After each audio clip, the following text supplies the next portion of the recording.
Much like my videos on the GameCube titles I missed out on, the SNES always struck a chord with me. It just seemed like a better version of anything I can play on the NES and more. More colors, more processing, more details, more pixels, more layers, more music, more buttons, more everything. Much like the GameCube is to the N64. So with this, I think 4th installment in my series of old gems I wish I already played, and in anticipation of new Super Mario Bros. U Deluxe coming in however long it is when I finish this video, I'm gonna take a sharp look at Super Mario World.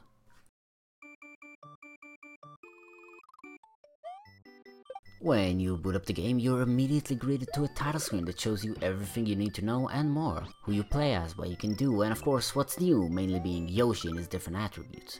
You can still pick up shells, throw, jump, everything. The cheerful music carries on, and once you select a file, the iconic intro screen greets you to a new adventure.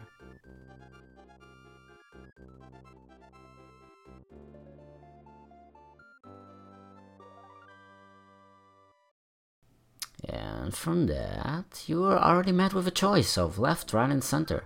Last game, all you had is level 1 or turning off the console, that's it. The biggest thing in my opinion about this game is that its level progression is so versatile, it's so dynamic and up to your choice. Whenever a level is marked with a red dot instead of yellow, that means you can find a secret exit or maybe 2 within it. But unlike the new Mario entries, this game doesn't treat a secret as like a bonus, it just rolls along. It's a true secret path, it's another option. Let's up a scenario, you're driving on the road, and you decide to not listen to the GPS, but instead you take a turn left. The result? You reach your destination 10 minutes ahead of the time. Now, when you got to your destination, were you required to go back and drive the road you didn't take, even though you got a shortcut? No, that's not how anything works. So Mario World is the same with this very straightforward logic. You take a sharp turn right on the 5th level, and already you can find yourself getting to and from ghost houses and the Star Road special level, skipping a large portion of the game. Hell, you're likely to find a shortcut to the final boss in the first 2 hours, which I did. But I didn't want to tackle Bowser before getting through more of the game, so I didn't do it just yet. You can keep making turns in the road, pipes, exits, keys. So many things along the levels can change the way you see the world map. One of the key points in my playthrough is finding out about Top Secret Area, a super hidden level inside a ghost house where you can stock up on Yoshis, extra life, fireflies, and key feathers. More on all of those later. As a very new player to the game, I used this level a lot, but traveling back to it was a pain in a linear path, so I was also driven to try and figure out more shortcuts to cut through the game and cut back to the top secret area quickly. The 4th world, Twin Bridges, is a very good example of how the game changes depending on how you play. Choosing the left path in World 3 makes you go through Top Bridge, also known as Butter Bridge, which is totally just a Kirby level name, and which also lets you skip the 3rd Lemmy Castle and the entire boss fight, while going right in that spot in World 3 goes through more levels, starts World 4 on the bottom bridge, Butter Bridge, but leads to more varied locales such as Cookie Mountain and I'm just reading off the wiki actually. I didn't even know about Soda Lake. That's what's so special. I cleared an entire world without going through 2 of its levels, and the game didn't penalize me, make me go back, or even noted it. It was a valid way to explore the world and experience the game. It didn't feel like, okay, you found this big secret, and now you are clearly doing something that you wouldn't normally do, like finding a cannon to another world. No, it's just like, oh, I guess that's where I'm going. Before I get to the actual game, I want to mention another main part of the world map, and that's the Switch Palace. In some levels, handing a Joy-Con to a friend, wait. Along the levels, you'll see these blank boxes in different colors, sometimes simply as individual missing blocks, and sometimes as entire chunks of stages seemingly left out. These colored blanks become tangible boxes once their matching colored Switch Palace is found and cleared. The game introduces the concept as early as level 2, where going left at the start of the game leads to the simple yellow Switch Palace, but its effects on the world are already something you want to just see more of. Finding these is an advantage you feel proud of being able to access whenever you find it. It's such a special thing, it's such a pivotal moment and interesting part of the experience. I think it's absolutely brilliant and wasn't really ever replicated on its degree of effect ever in a Mario game. So finally, after talking about the world map for 2 months or 5 minutes, let's get into the gameplay. First thing I want to talk about is the big new thing about Mario World, in my opinion, the spin jump. I don't care what you say, this is the #1 game-changing tool a Mario game ever had. This one extra way of jumping changes the game astronomically while not feeling new. It feels like a natural way to add something new. Alright, let's get started. See, you jump on a turtle, you knock its shell, bada bing, lesson done, right? Now you have another option. Spin jumping allows you to kill and destroy the shell along with the Koopa. Spin jumping on hard material like the football helmets under chainsaws lets you bounce repeatedly. Spin jumping works in a logical way for some reason. If you think too hard about spin jumping on a fire, it doesn't make sense, but in the context of the game, it's a logical approach. The spin jump adds insane levels of functionality to every enemy, block, and power up just because of this one extra button. It's easier to chain jumps, but it kills other enemies very quickly. It can maintain momentum, but its speed is much harder to control, well, because the momentum is carried. This simple button press changes the whole way you look at everything in the game. You know, Mario Odyssey and Sunshine come close to this level, because you can either jump on stuff or use your range hat and or a super soaker, but this being a jump as well as, you know, jump the regular option, simplifies the functions down to immediate choice with similar results. Just need to know what type of vertical ascension fits the moment. But if you do want your varied ways of approach that aren't just jumps, well, look no further than Yoshi. Yoshi was planned to be in a Mario game, but wasn't, and now is. That's it for your gaming history today. Yoshi adds this super fragile safety net. He meshes a new way of the game, and it's so easy to lose him at times, but is also very easy to keep forever at other times. He doesn't fit everywhere, but you can take him mostly everywhere. It's up to you whether Yoshi will benefit your progress through the level or not, and it's a double learning curve. I'm sure you can master normal Mario or master Yoshi, or eventually both, I guess, but my way of going was to juggle the two ways for whatever fits. This may not make much sense if you haven't played the game, but let me try to explain. Yoshi's jump is consistent. You can't spin jump with Yoshi, but his jump has a unique property that's similar to a spin jump at all times. But again, much like how the spin jump just kind of miraculously makes sense when you play the game, so does Yoshi. For example, Yoshi can step on fire, but he can't step on chainsaws, while a spin jump can, well, spin jump on both of them without getting hit. He can't turn very fast, but the way you interact with the world around you changes, mostly in terms of also enemies. Yoshi can tongue up enemies, that's how I'm gonna say that. And the attack has this very varied arc, so you don't have to be super accurate with its level, because it somehow covers all this distance, you know, in front of him, and not just like a straight line. Different things cause Yoshi to act differently. Normal enemies just get eaten, shells are grabbed without the need to hold the button, you can't throw the shells upward anymore, and if you eat a red shell, it'll always come out as this freeway fireball, which is its own strategy game. As long as Yoshi holds onto a blue or yellow shell, he can fly or have the stomp effect respectively. After enough time he swallows the shell, and you can't fly forever, can't stomp forever, and all that. If he gets hit, you fly off of Yoshi and he starts running wild, often slipping off the level entirely if he's not in a confined space.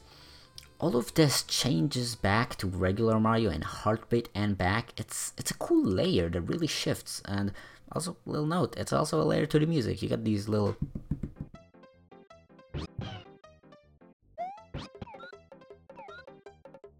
It's a very cool layer to the game that takes much effort to maintain and understand properly, but you can easily just let it slip by and have to work all the way back before starting it out again, because Yoshi isn't like any fire flower or mushroom where he can be found at the beginning of almost every stage. It's a more precious thing to really lose Yoshi. Also, Yoshi also has power-up modifications, so let's talk about power-ups overall for a second. While the previous game, Doki Doki Panic Free, had like 10 power-ups, Mario World has 2, besides the Super Mushroom and Superstar. Those being the familiar Fire Flower, functioning the same as before, you know, 1, 2, and wait, was it in 2? I don't know.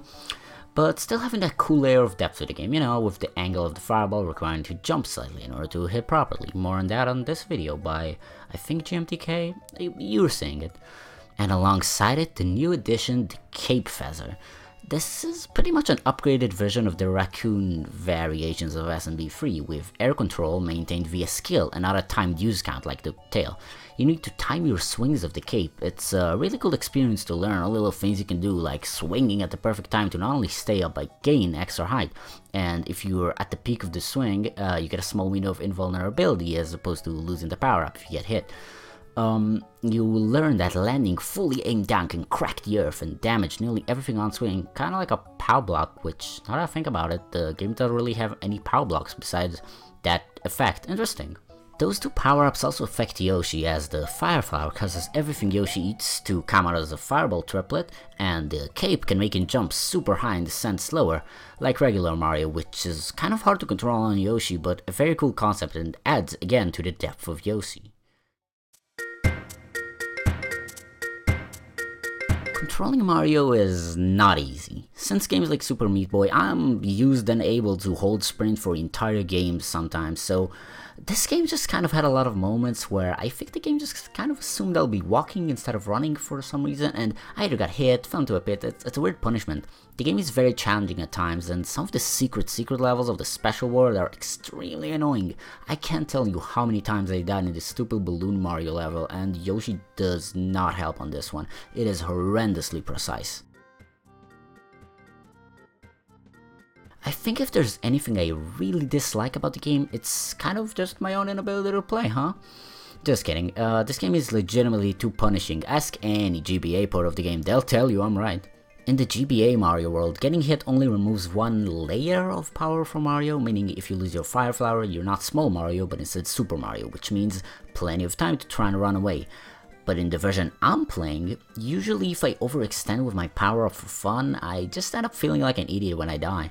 Getting away with more silly stuff is the better alternative in my opinion, and while I absolutely don't think challenging games are bad in any way, I do like a little more streamlined punishment. I said a little, keep this away.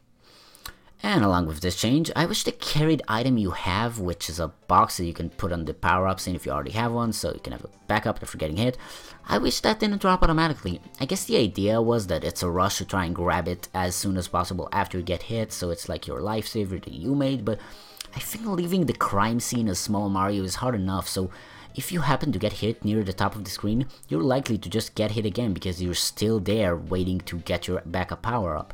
I think not dropping it automatically would have been a better overall, as just you need to get to safety and then use your extra. Final complaint, water control suck and are very inconsistent when you hold items. Alright, yeah, done with that, but the next topic at hand is enemy design, and this game brings back a lot of by now traditional Mario enemies in our world, but the old Hammer Bros, for example, that just throw a hammer and alternate two levels of height are gone. This game has these hammer dinguses that just hop around these floating platforms. They feel just as unfair anyway, and that's nice.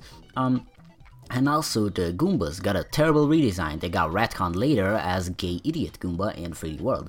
But the true highlight are the new enemies. Charging Chucks in their varied forms are all over the Mushroom Kingdom, throwing baseballs, footballs, and just charging as one does. They're super cool, and they're like the medium between mini-boss and normal enemy most games have. If you know what I mean, like they're intimidating and take your focus when they're there, but you can also kind of just hop over their heads once you learn some tricks against them. Other Koopalings include Sumo Bros. I love these guys. They appear rarely, but are a very cool design. They make fire rain under them, but can mostly only be killed from below, leading you to a back and forth until you find a good window to approach. Magic Koopas also make their debut. They appear in castles and turn blocks into Koopas. They're generally a mess to kill, and they're just a great addition to castles, which up to now restricted their obstacles to lava, fire, spice, other version of spice, and really that's it. Wigglers make their debut, and their designs lasted so well over the years, like nothing changed ever. They're great. How they lose their flower and get all angry once you jump on them, it's delightful. And I'm just gonna list off some more enemies that I absolutely adore. Fish and Lakitu, Eerie, Alex Fossiani, Pokey, and my favorite, Blarg. They brought it back in Captain Toad Treasure Tracker, and they're so cool in this game. They appear in like 2 levels. I love them. Blarg. Dumb name, it's phenomenal. The bosses are also a good foundation, even though after seeing them once it's kind of tiring. I do think the Koopalings are a good base idea, and I do think the first time you do see them in your life is cool. They all have a great personality just with their looks, you know, Iggy, Broly, that's it, that's all I remember off the top of my head, and hair. I'm just a little burned out from them, you know? But Reznor, now that's my kind of boss. 4 dinosaurs sitting in a tree. Spittingf fire.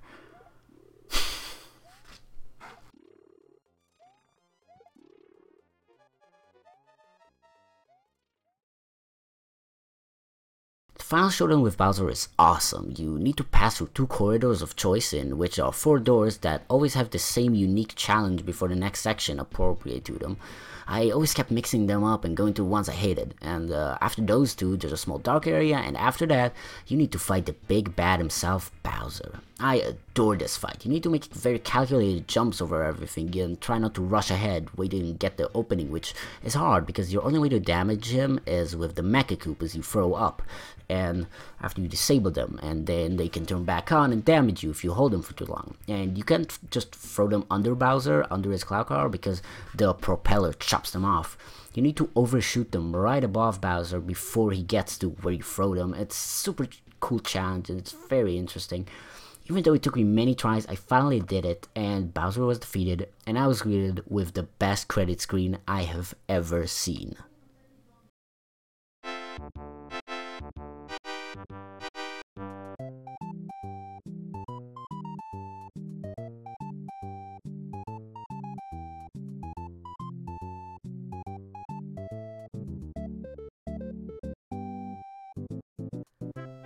Thanks everyone so much for watching. This took me a little too long, huh? But yeah, I really enjoyed talking about this game. Super Mario World will remain as a masterpiece in my mind and a shining example of how to design mechanics in game worlds that feel natural without any explanation, with spin jumps, Yoshi, the versatile world map, and so much more. SMW for the SNES gets a 5 out of 5. What a piece of shit.